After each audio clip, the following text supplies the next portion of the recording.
Dari itu. Ah, perencanaan budidaya unggas petelur. Nah, gini Bang, saya jelasin. Untuk memenuhi kebutuhan pangan, itu kita bisa lakukan dengan cara memproduksi sendiri bahan pangan tersebut dengan melakukan teknik kegiatan budidaya. Nah, kegiatan budidaya yang kita lakukan ini itu dapat membuka peluang yang sangat besar bagi kita untuk berwirausaha. Kenapa? Karena telur ini merupakan salah satu makanan pokok bagi masyarakat yang banyak mengandung protein dan lemak hewani. Saat ini tantangan bagi kita untuk memenuhi kebutuhan pangan itu sangat besar. Kenapa Bang Messi? Nah, saya jelasin. Karena kependudukan yang sangat padat, hal tersebutlah yang menyebabkan tantangannya makin besar. Nah, oleh karena itu, kegiatan budidaya yang kita lakukan itu merupakan salah satu teknik untuk memproduksi kebutuhan pangan, khususnya di bidang telur. Lalu bagaimana cara kita berwirausaha di bidang ayam ternak petelur ini? Gimana caranya? Nah, kita perlu mempelajari teknik-tekniknya. Nah, sebelum kita berwirausaha, kita pelajari dahulu produk sejenis yang sudah ada di pasaran. Nah, untuk membuat produk yang lebih baik, kita teliti dahulu produk yang sudah ada di pasaran-pasaran ini. Lalu kita buatlah produk yang lebih baik dibandingkan dengan produk yang sudah ada di pasaran. Selain itu, kita juga bisa melakukan teknik untuk belajar untuk berbudidaya yang baik. Karena kegiatan budidaya yang baik itu akan menghasilkan produk yang baik juga. Nah, itu. Mengenal unggas petelur. Ciri-ciri unggas petelur. Yang pertama bersayap, kedua berkaki, ketiga berparu, keempat berbulu. Jenis-jenis unggas petelur.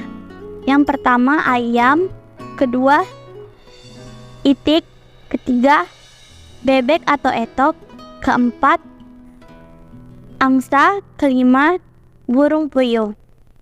Ayam merupakan jenis unggas petelur yang sering dibudidayakan oleh masyarakat karena banyak diminati oleh masyarakat. Ia memiliki dua warna kulit. Yang pertama berwarna putih dan yang kedua berwarna coklat. 1. Telur ayam ringan memiliki warna yang berwarna putih. Kulit yang berwarna putih, memiliki badan yang kecil, tetapi ia mampu bertelur sebanyak 260 telur setiap tahunnya. Yang kedua, telur ayam medium. Ia memiliki ukuran yang lebih besar dari telur ayam ringan. Telurnya juga berkulit berwarna coklat. 2. Itik. Itik merupakan unggas air yang memiliki badan yang kecil dan juga lincah. Ia memiliki banyak nutrisinya. Yang ketiga ada etok atau bebek. Ia memiliki badan yang gemuk dan pendek. Ia juga tidak selincah seperti itik. Yang keempat ada angsa. Angsa merupakan unggas air yang memiliki badan yang besar dan memiliki leher yang panjang.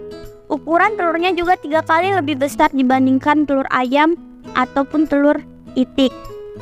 Yang kelima ada burung puyuh. Ia memiliki bulu berwarna coklat kehitam-hitaman dan memiliki telur yang berwarna coklat berbintik-bintik hitam. Ukurannya juga kecil, kira-kira 1/4 dari ukuran telur ayam. Terima kasih.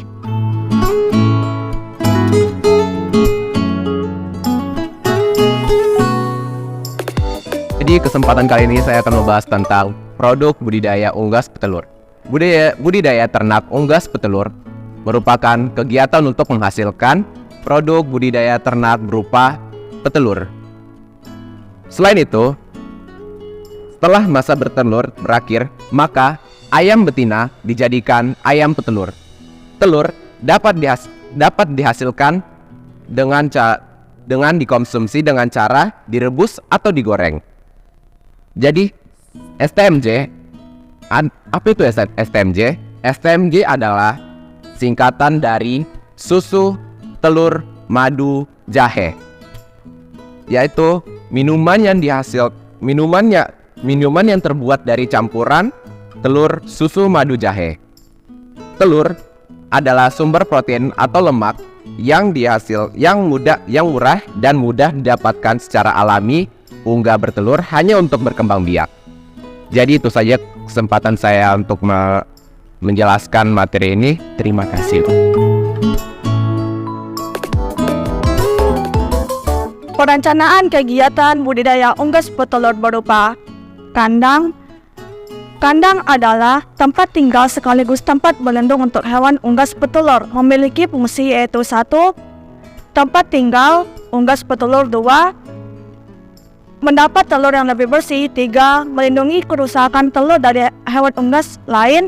4. Melindungi unggas petelur dari kanibalisme hewan lain. Sekian. Wih.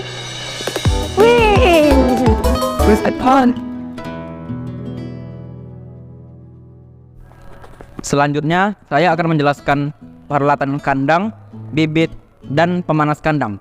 B. Peralatan kandang. Yang namanya kandang pastinya harus dilengkapi dengan tempat makan dan minum juga dong. Dan tempat makan dan minum juga harus sudah menyatu dengan kandang yang terbuat dari bambu, aluminium, atau bahan lainnya yang tidak mudah bocor dan tidak berkarat. C. Bibit. Bibit unggas petelur dapat digunakan untuk pada penyedia bibit. Misal untuk bibit ayam yang digunakan disebut DOC atau day old chicken. Bisa disebut juga ayam umur sehari. Persyaratan DOC sebagai berikut. 1.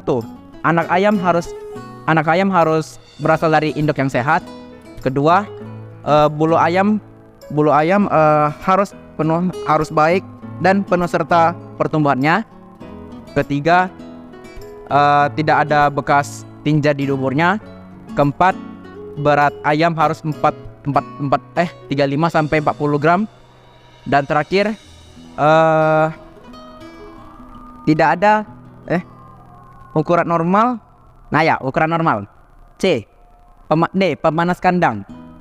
Pemanas kandang sangat diperlukan untuk mempertahankan kehangatan si ayam. Lagi pula, ayam juga belum memiliki bulu yang cukup banyak untuk mempertahankan kehangatan tubuhnya. Pemanas kandang ini bisa digunakan pemanas kandang dapat menggunakan lampu. Dah.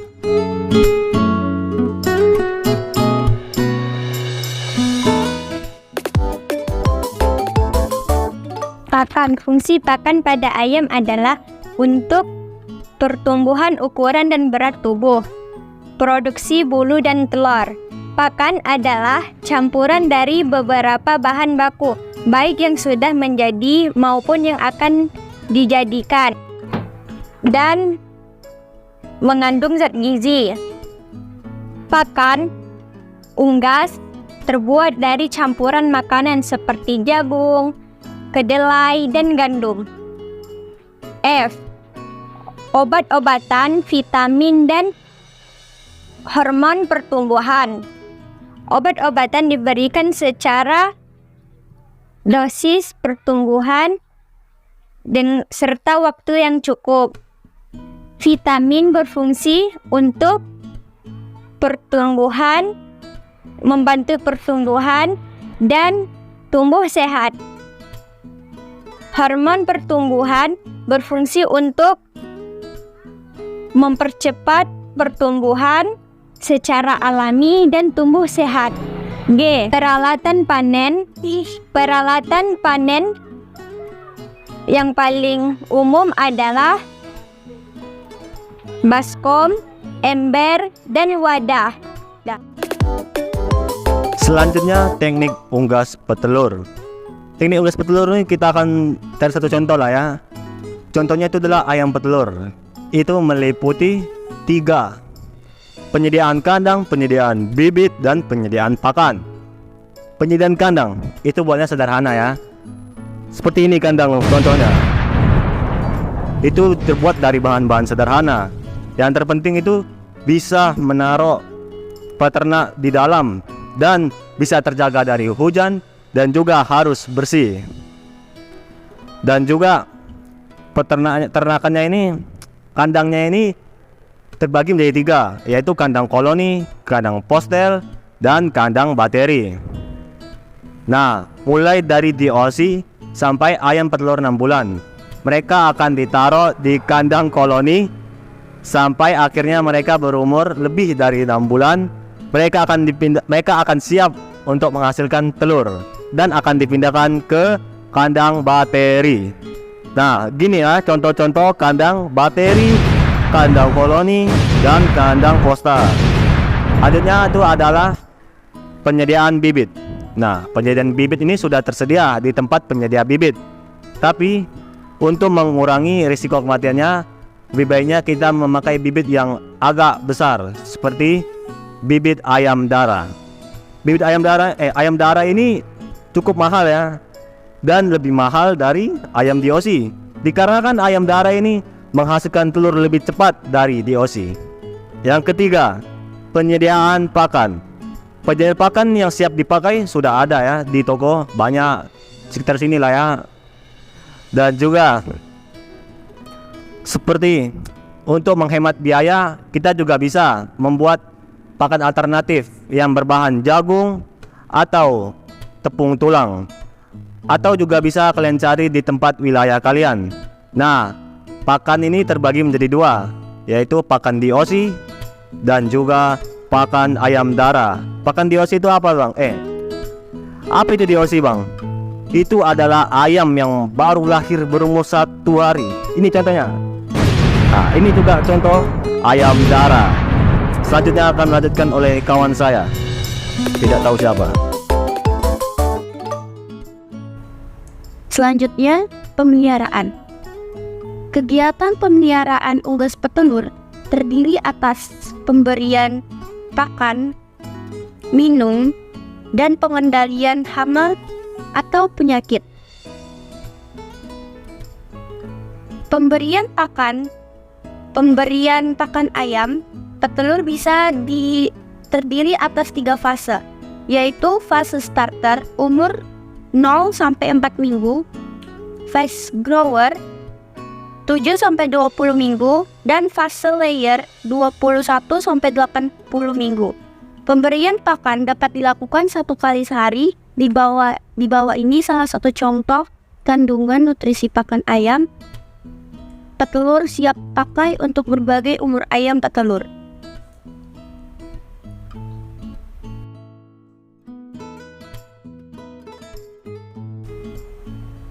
Selanjutnya, panen. Hasil yang dipanen ayam petelur adalah telur ayam. Telur dipanen 3 kali dalam sehari. Agar kerusakan telur yang disebabkan oleh virus dapat terhindar, pengambilan pertama antara pukul 10 sampai 11 WIB. Pengambilan kedua pukul 12 sampai 1 WIB. Pengambilan 3 atau terakhir sambil mengecek seluruh kandang dilakukan pada pukul 15 sampai 16 WIB. Hasil tambahan yang dapat dinikmati dari hasil budidaya ayam petelur adalah ayam petelur yang sudah habis masa bertelur dapat dijadikan ayam petelur, dan kotoran ayam yang dapat dijual untuk dijadikan pupuk organik.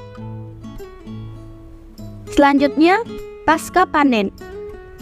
Kegiatan pasca panen budidaya unggas petelur meliputi penyortiran dan pembersihan telur.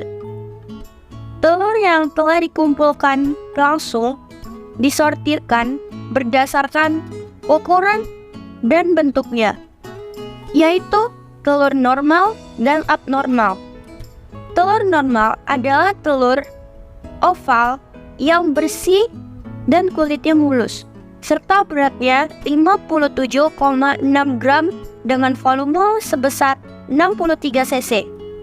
Telur yang abnormal, misalnya telurnya kecil atau terlalu besar, kulitnya retak atau tidak rata, dan bentuknya lonjong. Selanjutnya dibersihkan dari kotoran dan litter yang menempel dengan cara dicuci atau diamplas pelan-pelan. Kemudian siap untuk dikemas dan dipasarkan. Telur dapat dijual langsung ke pedagang besar atau dikemas terlebih dahulu sebelum dipasarkan. Kamu juga bisa berkreativitas untuk mendesain kemasan telur sehingga menjadi lebih menarik dan dapat dijual dengan harga lebih tinggi daripada telur curah yang biasa dijual di pasar. Oke, sekian dan terima kasih. Hal penting yang harus direncanakan sebelum memulai wirausaha. Yang ke-1, penentukan jenis ternak yang akan dibudidaya. Kira unggas yang budidayanya aku di pasaran, atau produk yang kompetitornya tidak, yang kompetitornya lebih sedikit. Menentukan lokasi kandang. Pilih lokasi yang jauh dari keramaian. Namun memiliki jalur transportasi. Ketiga, menentukan skala usaha yang akan dibuat.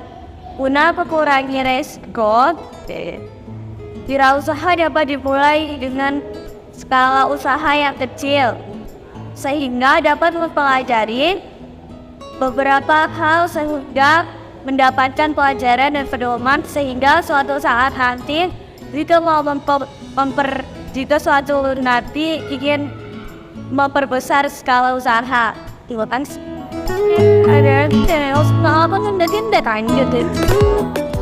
Selanjutnya saya akan bacakan tentang full costing. Pendekatan full costing itu berkaitan dengan semua unsur pembiayaan produksi, memperhitungkan semua unsur biaya produksi. Nah, sebagai contoh itu yaitu biaya pemasaran, biaya bahan baku, biaya tenaga kerja, biaya overhead atau tetap dan variabel. Disertakan ditambahkan dengan biaya-biaya non produksi, yaitu biaya pemasaran, biaya administrasi, dan biaya umum. Lalu kedua, yaitu variable costing. Pendekatan biaya variable costing itu memisahkan perhitungan biaya produksi yang berlaku variabel dan dengan biaya yang tetap. Contohnya itu biaya bahan baku, biaya tenaga kerja produksi, dan biaya overhead variable, serta dengan ditambah biaya pasaran variabel dan biaya umum variabel. Selanjutnya itu ada biaya tetap. Biaya tetap itu yaitu biaya overhead tetap, biaya pemasaran tetap, biaya administrasi tetap, dan biaya umum tetap. Metode yang kita lakukan dalam memasarkan produk yaitu ada tiga metode itu, yaitu pendekatan. Yang pertama pendekatan permintaan dan penawaran.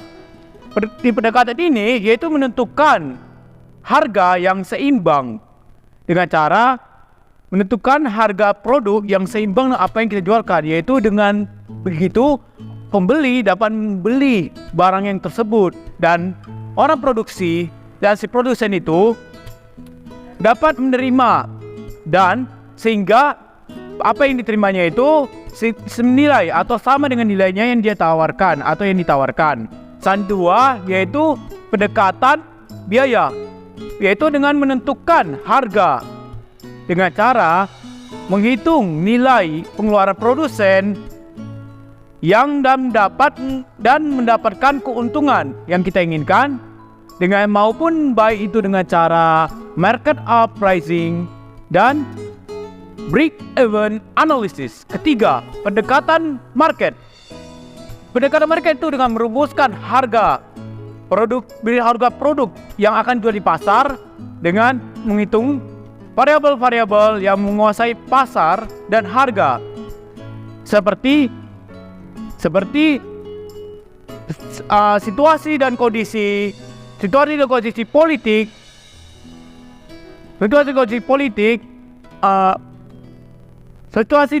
politik, saingan dan sosial budaya. Itu saja yang saya baca. Selanjutnya akan dilanjutkan oleh teman saya. Nggak nyala cok, keluar dari nggak nyala kameranya. Nyala. Selanjutnya saya akan menjelaskan tentang media promosi produk hasil budaya unggas petelur. Tujuan promosi adalah untuk mengenalkan produk kepada calon pembeli dan membuat pembeli membeli produk. Promosi yang tepat diikuti oleh 4 bentuk respon. Yang pertama adalah attention, perhatian dari calon pembeli yang disebabkan oleh promosi yang menarik didengar dan dilihat, serta unggul dari promosi produk pesaing. Yang kedua adalah interest, ketertarikan dari calon pembeli. Ketiga, desire atau keinginan dari calon pembeli untuk memiliki produk. Yang keempat adalah action atau tindakan membeli. Media promosi dikelompokkan menjadi promosi above the line dan promosi below the line. Promosi above the line adalah promosi melalui iklan, seperti iklan di media cetak, iklan radio, ataupun poster. Kalau below the line itu promosi melalui kegiatan promosinya. Contohnya dengan mengadakan kegiatan festival unggas petelur. Nah, selanjutnya saya akan menjelaskan tentang penjualan sistem konsistensi produk hasil budidaya unggas petelur. Penjualan dengan sistem konsistensi adalah penjualan dengan cara menitipkan produk kepada calon pembeli, menitipkan produk kepada orang lain untuk dijual dengan harga jual dan persyaratan yang sesuai dengan perjanjian antara pemilik barang dan penjual. Perjanjian konsistensi berisi mengenai hak dan kewajiban kedua belah pihak. Informasi yang harus ada dalam perjanjian konsistensi yang pertama, nama pihak pemilik barang disebut dengan konsinyor. Yang kedua, nama pihak yang dititipkan barang yang disebut dengan konsinyee. Yang ketiga, nama dan ketentuan teknis barang yang dititipkan. Keempat adalah ketentuan penjualan, dan yang terakhir ketentuan komisi. Sekian dari saya, terima kasih. Jenis yang pertama ayam, kedua itik, ketiga entok atau bebek, keempat angsa, kelima Kamu mau uang kan? Kerja. ayam. S1 ayam. Ayam merupakan